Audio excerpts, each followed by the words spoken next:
जय बाबा केदारनाथ। तो आपको पता ही होगा कि रेलवे सदियों से हमारे जीवन में अहम भूमिका निभाता चला आ रहा है, लेकिन रेलवे का एक बड़ा सपना अभी भी अधूरा है। इस रेलवे परियोजना के माध्यम से हमारी यात्रा को सुगम और सरल बनाया जा रहा है। हिंदू धर्म के हिमालय पर्वतों में स्थित पवित्र तीर्थ सब तीर्थों में से एक है, वो है आपका केदारनाथ धाम।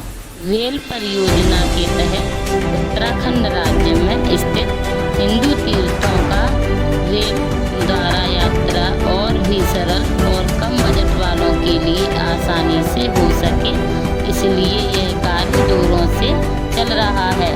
गंगोत्री, यमुनोत्री, केदारनाथ और बद्रीनाथ तीर्थ चारों धामों के नाम से जाने जाते हैं।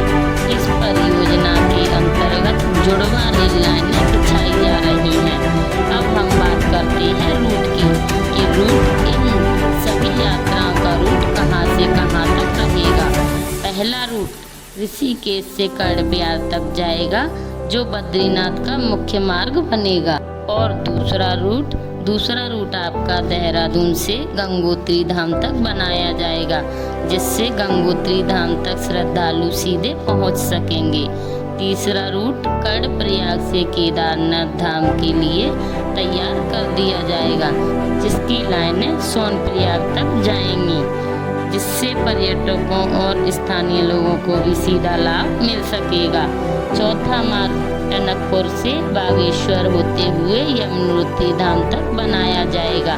इस पूरे प्रोजेक्ट की लागत लगभग 75,000 करोड़ रुपए है और इस परियोजना को पूरा करने में हिमालय ट्रैक बिछाना आसान नहीं है।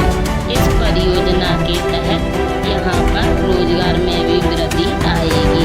इस परियोजना का कार्य पूरी तरीके से हो जाएगा तो सभी श्रद्धालु बिना किसी परेशानी के ये यात्रा आराम से कर सकेंगे, जिससे इस पवित्र यात्रा का अनुभव और भी यादगार हो जाएगा। केदारनाथ यात्रा एक ऐतिहासिक यात्रा बनने जा रही है। उत्तराखंड की योग नगरी ऋषिकेश से लेकर कर्णप्रयाग तक रेल परियोजना को पूरा करने में अब कुछ ही समय बाकी रह गया है। इस परियोजना के तहत कई परेशानियों का सामना भी करना पड़ रहा है। यह परियोजना पर्वतीय मार्गों से होते हुए कई पर्वतीय स्थानों को जोड़ने का काम कर रही है। ऋषिकेश और कर्णप्रयाग रेल परियोजना का आवागमन पर्वतों में सुरंगों के माध्यम से किया जा रहा है। यह रेल परियोजना 125 किलोमीटर की है और हम आपको बता दें कि इस रेल परियोजना का कार्य लगभग 90% तक पूरा कर लिया गया है। इसके अंतर्गत 105 किलोमीटर लंबी 16 मुख्य लाइन सुरंग और 98 किलोमीटर लंबाई की 12 बचाव सुरंगों का निर्माण भी शामिल है, जिनमें से अब तक 94 किलोमीटर लंबाई की 8 बचाव सुरंगों का कार्य पूरा किया जा चुका है। तो आपको पता ही होगा कि उत्तराखंड में मौसम क्या रहता है।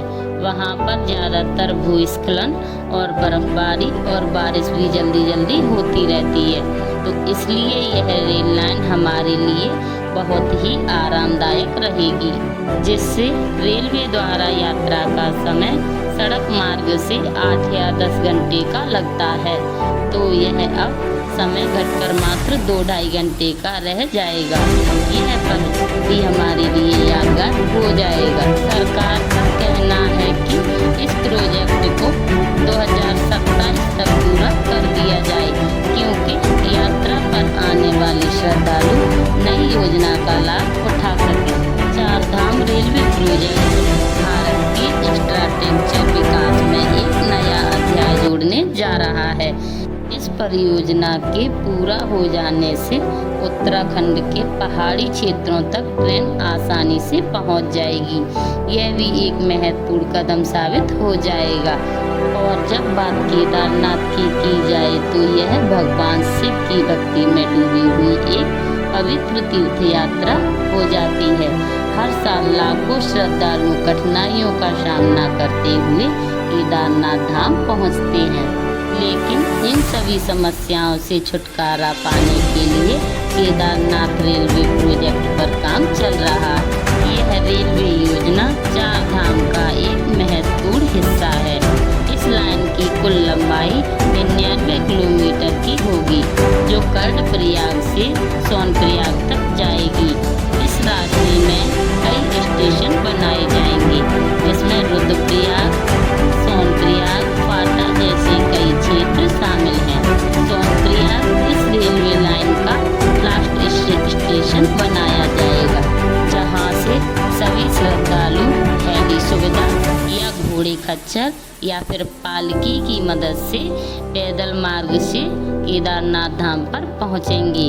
और हम आपको बता दें कि हिमालय क्षेत्र में रेलवे ट्रैक बिछाना बहुत ही मुश्किल कार्य माना गया है। जय बाबा केदार।